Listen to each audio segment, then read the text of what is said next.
Now, one thing she did not like was for people to look at me. When dudes would look at me, she'd be like, oh my God, you so motherfucking gay. I'll be glad when my little TikTok light come in. What up, what up, what up? Welcome back, welcome back, welcome back. Fabulous followers, let me see. That doesn't help. It's actually a beautiful day out, but I'm in the car. Anyway, this video will be another story time.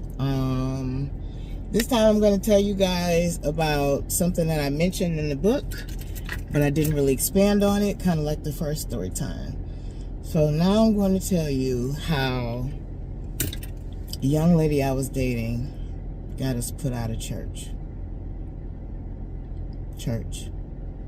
Like, comment, subscribe, hit the notification bell, tell a friend to tell a friend. My energy is up, even though somebody kept me up to like, what, 6 o'clock this morning? That's a whole nother story. Hit that notification bell, tell a friend to tell a friend, and let's get into this story time. And you still gotta feel me. A house is a heart, I don't own no realty. Thought I paid my dues, but the game still build me. They took my innocence, no surprise I pled guilty. Used to love to hit the court, now I hate to go. Used to rake leaves for money, now they pushing snow. I tell y'all, I'm sitting here with the air on. I just cleaned out the inside of my car. I'm in the car wash line waiting to wash it. Of course, there's a line.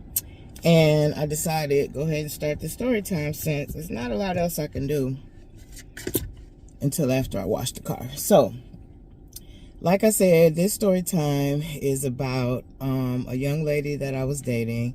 I mentioned it in my autobiography for those of you who have read it. And it was kind of a very turbulent relationship. We met, this is a young lady who I met in the club, one night stand. That may have been one of only 2 times that I've ever done something like that. So that was a f***ing lie.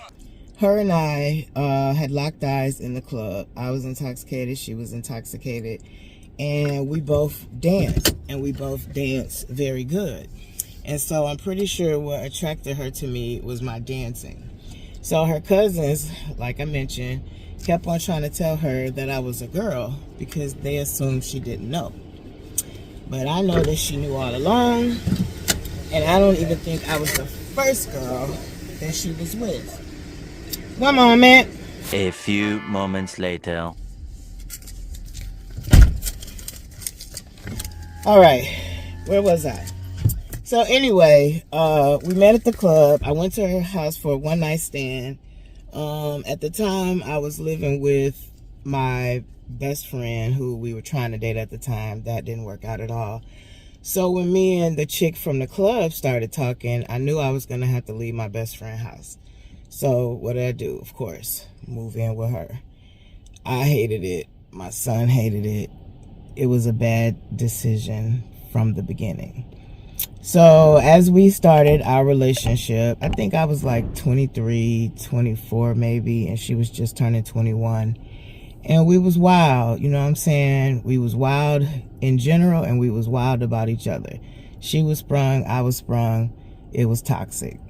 So not only did we have conflict ourselves, this young lady created conflict wherever we went.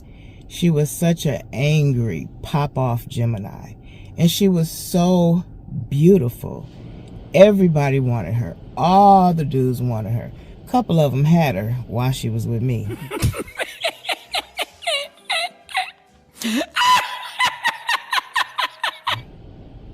That's another story.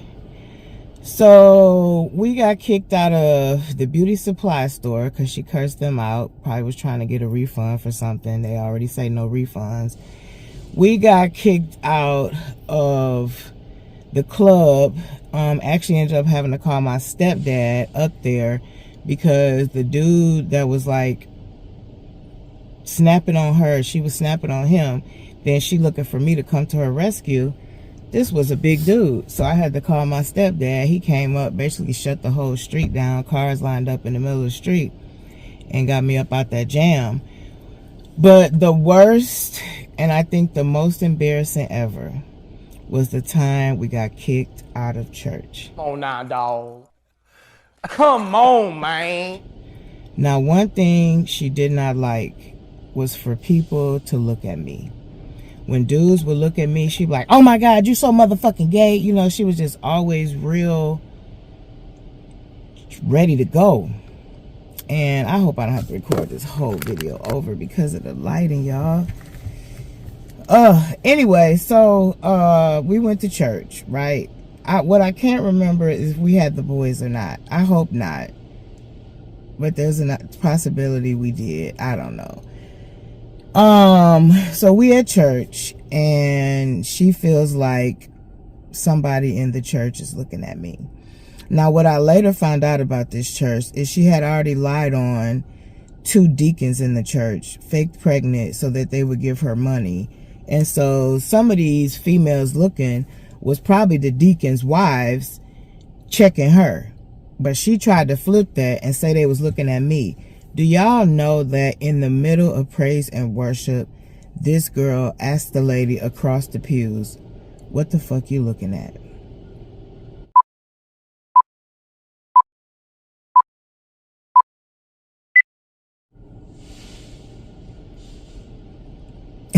I had never been so nervous and embarrassed. And then the lady got ready to say something, and somebody next to her snapped, cussing in church during praise and worship, y'all. Next thing I know, here come the ushers. They try to escort us out. She's still talking. When I tell y'all I had held my head down so low, and I pray to God that I never needed to step foot back in that church again. Embarrassing, y'all. It was horrible. She came up to my job clowning, like anything you could possibly think about. This girl snapped out about it. But the ultimate had to be getting kicked out of church. Leave y'all comments down below. What would you have done? Like, comment, subscribe, hit the notification bell, tell a friend to tell a friend. Let me know how y'all liking these story times. I already got an idea for the next one, which I'll probably drop Tuesday or Wednesday of next week. So look out. I'm trying to do them like every 2-3 days. You know what I'm saying? Give y'all a little time to do the replay if you didn't see it when it dropped. That type of stuff. I already got so much content on my page, but this is something new that I'm trying. So let me know if you're feeling it. So now it's going to be my time to get ready into the washer. So let me go. Namaste. And you still gotta feel me. A house is a heart. I don't own no realty. Thought I paid my dues, but the game still build me. They took my innocence. No surprise I played guilty. Used to love to hit the court, now I hate to go. Used to rake leaves for money, now they pushing snow.